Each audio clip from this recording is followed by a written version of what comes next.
What is it about her style of writing that gives you this impression of confidence and of kind of confrontation? She just says things like very, like it says that it is a certain way, not that it might be or that I think it's a certain way, but that it is this way. She's very assertive in that way. Right. Like just the way that the sentences are written. It's very absolute and like it's very sure, I suppose. We did read M. Césaire and his discourse on colonialism, and he was very, very direct. He used I a lot, and you could tell he was angry. He had a lot of passion. I think that's an instant one that comes to mind that we did this year. Yeah, that's a really great thing to bring up in comparison as well, because they're writing at a really similar time, and yet, where they overlap and where they don't is really, really interesting to pursue.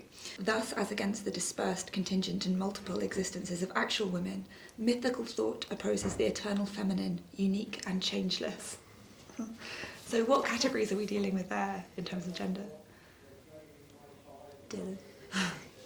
I suppose the like eternalness of women, like the timelessness of this idea of women versus maybe like the sort of changing nature of men, like how like they're allowed to be different depending on the time that they live it, whereas like there is this one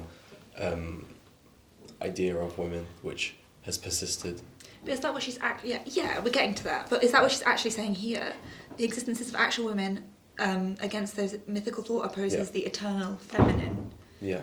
So... Again, there's the sort of the disconnect between the actual lived experience of what women are like versus the perceived expectation of what they should be like, of what the feminine should be like. Yes. So what are the key terms there, like about that categorise gender? On the one hand, you've got actual, what did she say? Women. Like women. And then you have the feminine, Yes. which are two different things. Yes. And she kind of recognises Exactly. them not as being synonymous, but rather one being created and imposed and perhaps in the mind's eye associated with, and the other being material and real. Another thing that we'll talk about in the future is how she's been criticised. Yeah. And that might also be part of the point. We started off talking about how she's very direct and she's making big claims, and that's a kind of part of the genre.